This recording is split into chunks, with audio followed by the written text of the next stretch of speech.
राधे राधे। जय श्री कृष्णा, जय गौ माता, जय गोपाल। मेरे इस परिवार में आप सभी का स्वागत, अभिनंदन। माता रानी आप पर कृपा करें, आपका भजन बढ़ाएं, नवरात्रि आपके लिए शुभ हों। तो चलिए मैं नवरात्रि के बारे में नई जानकारी देती हूँ। मैंने जैसे आपको पिछली वीडियो में सामान क्या क्या होना चाहिए, सामग्री क्या क्या होनी चाहिए वो बताया और शुभ मुहूर्त बताया। तो अब मैं आपको बताती हूँ कि हमें पूजा किस तरीके से करनी चाहिए, हमें स्थापना के लिए व्यवस्था कैसी करनी चाहिए। तो चलिए जल्दी जल्दी बताती हूँ। वीडियो शायद थोड़ा ज़्यादा लंबा हो सकता है क्योंकि जानकारी थोड़ी ज़्यादा ही है, तो वीडियो भी लंबा हो सकता है। तो चलिए शुरू करते हैं। जब स्नान करके स्वच्छ कपड़े पहनकर उसके बाद आप मंदिर को साफ़ कीजिए, मंदिर पर लाल कपड़ा बिछाइए। यदि आप मंदिर में ही स्थापना करते हैं तो मंदिर को व्यवस्थित कीजिए, और यदि आप अलग से चौकी भी लगाते हैं माता की तो आप चौकी अलग से लगाइए। उससे पहले यदि आपको कहीं गौमूत्र मिलता है और गोबर मिलता है तो आप थोड़ा सा गोबर से उस, चाहे बेशक फर्श है, टाइल है, जो भी है, तो थोड़ा सा आप उसको थोड़ा लीप सा लीजिए जहाँ पर चौकी बनानी है, आपको माता की स्थापना करनी है। और वहाँ पर अगर नहीं भी है तो आप गौमूत्र का भी छिड़काव कर सकते हैं, और वो भी दोनों में से कोई चीज़ नहीं है तो आप गंगा जल छिड़किए। आप चौकी बिछाइए, चौकी के ऊपर आप लाल कपड़ा बिछाइए। कपड़े के ऊपर आप चावल के कुछ दाने छोड़िए।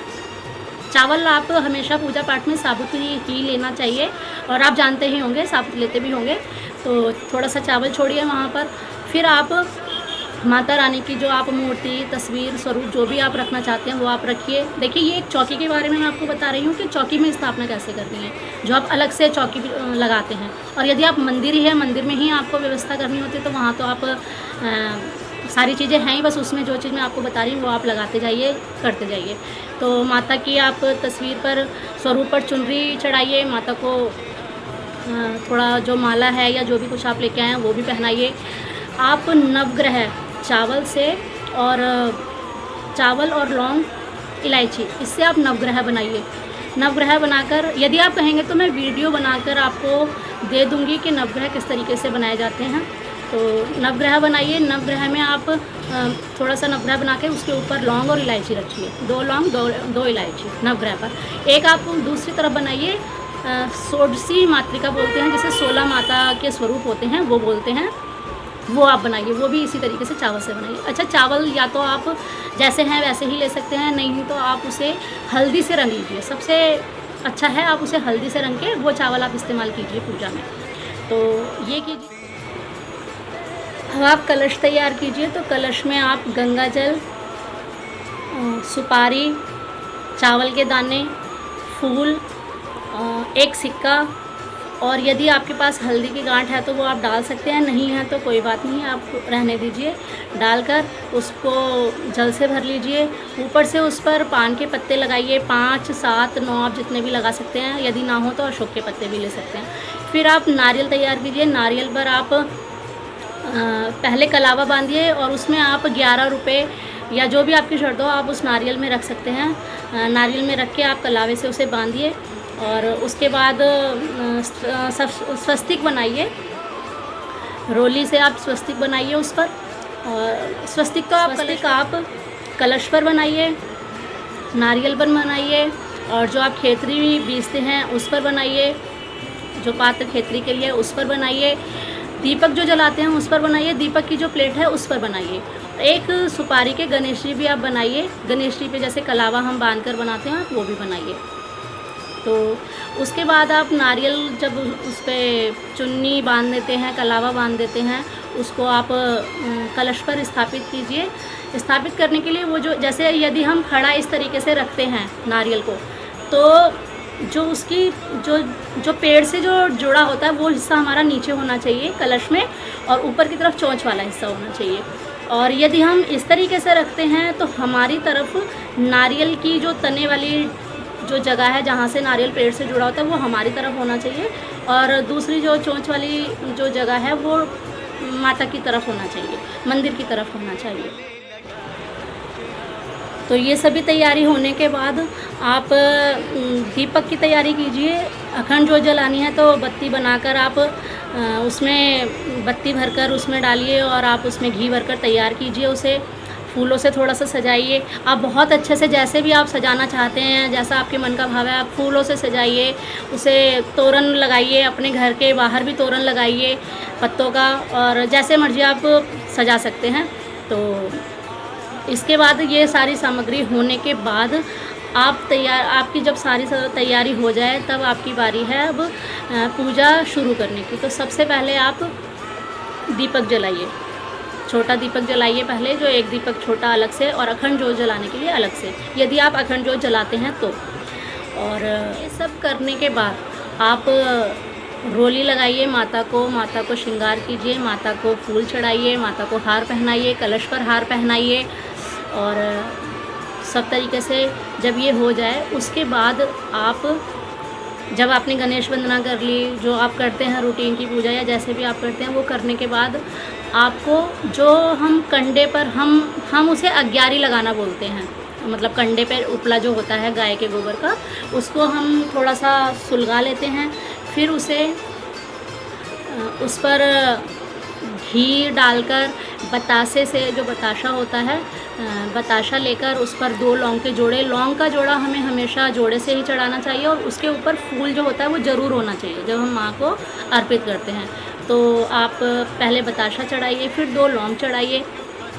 माता को जो आप अग्यारी कर रहे हैं वहाँ पर तिलक छिड़किए, तिल और थोड़ा सा जल की छींटे दीजिए, प्रार्थना कीजिए, और उसके बाद आप दुर्गा चालीसा का पाठ कीजिए। यदि आप कर सकते हैं तो ही ये चीज़ें कीजिए। चलिए पहले मैं आपको यही बता देती हूँ, फिर एक्स्ट्रा मैं आपको बाद में बताती हूँ। जब आपने ये चीज़ कर ली, फिर आप आरती कर लीजिए। आरती करने के बाद आप प्रार्थना कीजिए, भूल चूक की क्षमा मांगिए, क्षमा याचना कीजिए। यदि आप पाठ करते हैं, बीज मंत्र करते हैं, या कोई माता के बीज मंत्र का पाठ करना चाहते हैं तो वो भी आप कर सकते हैं। लेकिन ये एक बहुत बेसिक सी हो गई जो कि आप बड़ी आसानी से कर सकते हैं। जो उसके बाद यदि आप और भी बहुत कुछ चाहते हैं करना, क्योंकि देखिए ये साधना के दिन होते हैं, इसमें जब तक करना ही चाहिए। ये व्रत, उपवास, नवरात्रि हमारे चाट पकौड़ी या व्रत का बहुत सारा खाना खाने के लिए नहीं होते। ये हमें उपवास करने के लिए होता है, व्रत करने के लिए होता है, पूजा पाठ करने के लिए। अखंड दीपक जलाने से पहले आप गंगा जल छिड़किए, फिर से दोबारा से। एक बार आपने पहले छिड़का, आप दोबारा से छिड़क कर उसके बाद आप घंटी बजाइए, फिर आप गणेश जी की पूजा कीजिए।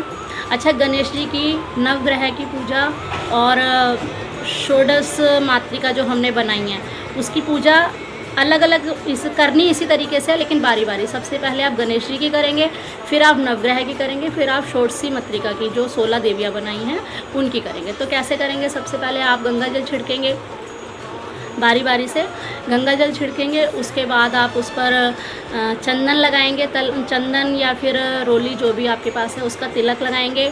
उसके बाद आप उन्हें कलावे का वस्त्र धारण कराएंगे, फिर आप धूप दीप दिखाएंगे।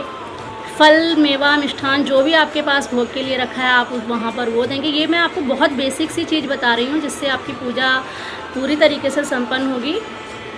और त्रुटि होगी भी तो भाव मन का अच्छा होगा तो माता रानी सब स्वीकार करेंगी।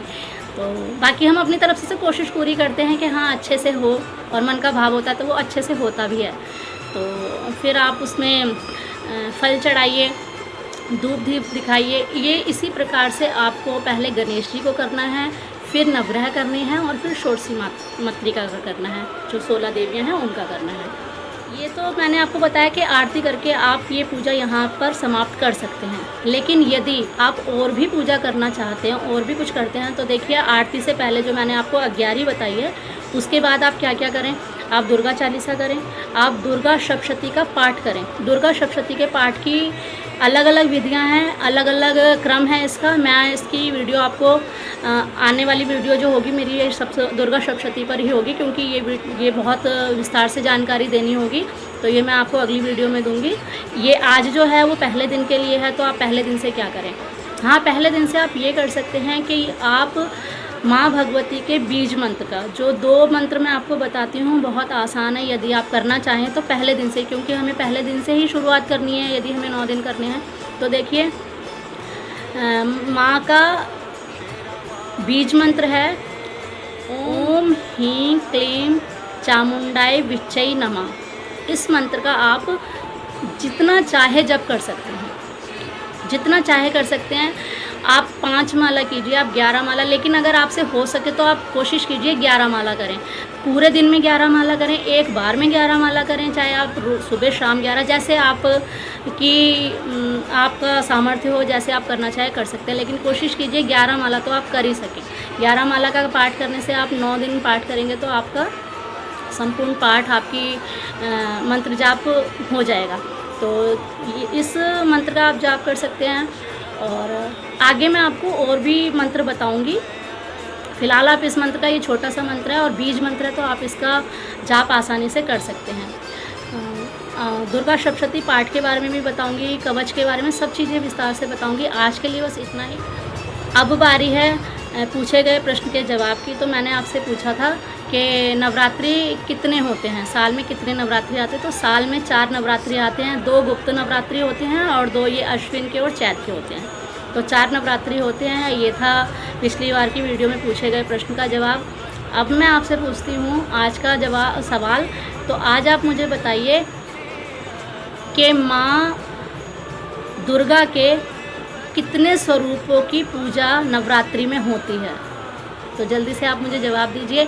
यदि आप मुझसे कुछ और भी विषय में जानकारी चाहते हैं वो भी आप मुझे मिलती हूँ नई जानकारी के साथ। तब तक के लिए राधे राधे, जय श्री कृष्णा, जय गौ माता, जय गोपाल।